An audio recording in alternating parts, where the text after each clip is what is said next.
An institutional investor purchased a large portion of the homes on this street after families had purchased their homes in this new construction neighborhood. Now that institutional investor is selling their homes at a deep discount. So if you look at this map, here's where individuals purchased, mostly in 2022, and then here are the chunks that First Key Homes purchased. And you can see, if you look at the Bexar County property records, FKH, First Key Homes, you can see they're all on Arid Way here. And First Key Homes is part of Cerberus, a private equity company. They own about 50,000 homes in the United States. And I've seen articles lately saying, well, large institutional investors only own a small percentage of homes in the United States. But the percent they own in the total United States doesn't matter. If they own in 28 of the 114 on your street, as is the case here, you see them driving through, and you can see most of these are going to be owned by them right next to where families purchase their homes, probably not knowing that this huge company was going to buy them and rent them out.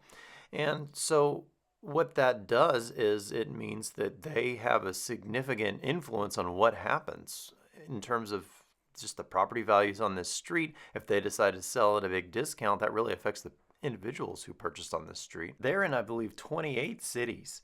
So this is not the entire United States. They're not buying homes in rural America. So that 1% number, or whatever it is, the small percentage that institutional investors own, it's really not that relevant, especially if you consider they bought all of these in 2022. So it's also like they weren't buying this many homes 20 years ago. So it's kind of the rate of change and also the concentration that really matters.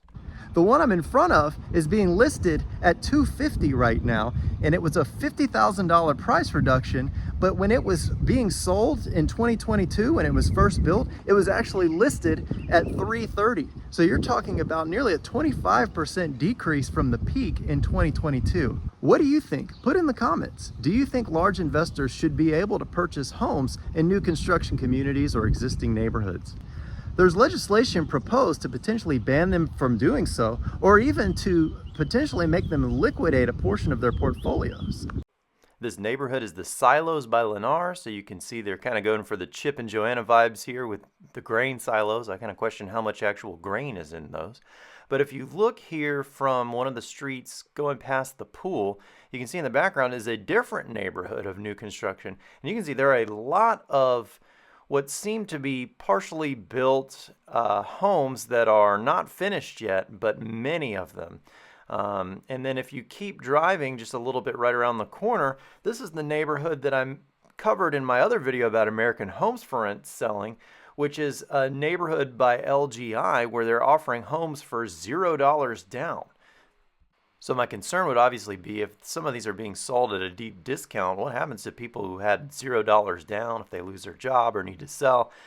And you can see the green dollar arrow sign down is price reduction. There are lots of new construction neighborhoods around, and most of them are offering price cuts.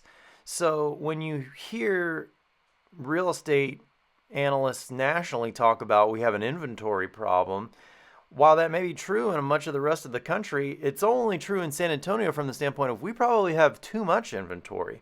And this highlights the importance of knowing your individual market. I have another video that I put out about how to take Realtor.com's free data and create visualizations like this so that you can know what's going on in your market and not take national narratives that may not be true for you. So if you look at some Realtor.com data visualized here, you can see that the zip code has median list prices are down 4% year over year, but they're actually down 4% month over month as well. So they were actually flat last month. They're now down 4%.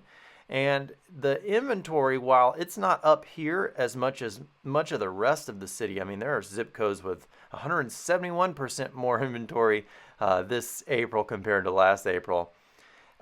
This is one where the inventory is up, but the pendings are down 22%. So you have increasing supply, softening demand, and what that obviously leads to would be price reductions. So if you look at the red here, they have 69% of the homes have a price reduction in this zip code. So that's obviously very significant. And you can also see here on the left, The inventory relative to 2019, you have 177% more inventory in this zip code compared to 2019 because of all the building. So whereas there's some zip codes where we're still down relative to 2019 in terms of inventory, here you have much more. Some other charts to look at, you can see that on the right, on the west side of San Antonio, there was a lot of building in the last 4 years. But this particular zip code on the left, you can see is dark blue in terms of the amount of building relative to the existing supply. So in other words, there were so many more homes built relative to what was already there that I believe will continue to see softening prices here. So in this one street, you see the for sale sign, that's a First Key Homes. 2 doors down, another First Key Homes. Those are the two that are discounted significantly.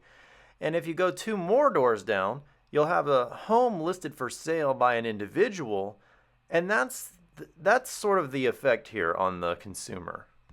A big price cut for First Key Homes is just a number on their spreadsheet, but for an individual who purchased this home, it might be a large percentage of their overall net worth. And so that's where a company owning a quarter of the homes on a street really affects everyone else, is what they do has a disproportionate impact on the rest of the homeowners. And so the fact that they're aggressively cutting prices is really interesting, because normally if you own that many of those homes, you wouldn't want to cut the prices aggressively, because that obviously affects the future value of the other homes that you own. And that's why the builders usually don't cut prices. They offer other incentives. So I did talk to a homeowner who wasn't aware of all this going on, and she said Lennar did offer a lot of incentives, but obviously those incentives were not on the price, they were on the rate. So if they offer you a rate buy down, well, if you lose your job or need to sell for some other reason, you obviously can't convey that rate buy down to the next buyer. And so if this large institutional investor cuts the price, and much of what you got in terms of the deal was on the rate and not on the price, well, that definitely affects your equity. So if you look at the history of one of these homes being listed for sale by First Key Homes, you can see in the picture it says this home is for sale, not for rent. I don't know if that was a note to keep track of for internally for employees. But you can see they tried to list it for rent at $1,895 in November. They dropped the price all the way down to $1,675 in December.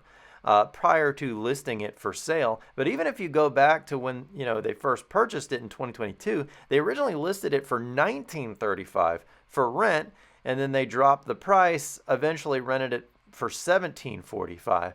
But this is clearly a situation where they bought all these homes, and then the numbers didn't materialize to what their projections were. So they're probably looking at, do we really want to keep these now? And obviously, again, that affects the homeowners.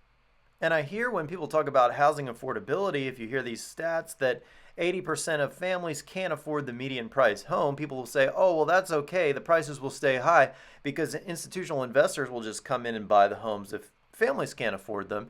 And I think that was true at one time, because those institutional investors, they really couldn't get any return on anything, fixed income bonds were paying such low percentages. Well, now we have much higher interest rates. So for one, they are not getting nearly the cap rate that they previously were on a rental property. And two, they can get more than that cap rate even on a short-term treasury yield now. So I think what happened was people decided that this was the narrative. Things in the environment have significantly changed, and I think you have to update what you believe to be true based on changing economic factors. Sound the alarm, giving them a warning. This is RE Watchman. Please like, subscribe, and share. Thank you for watching.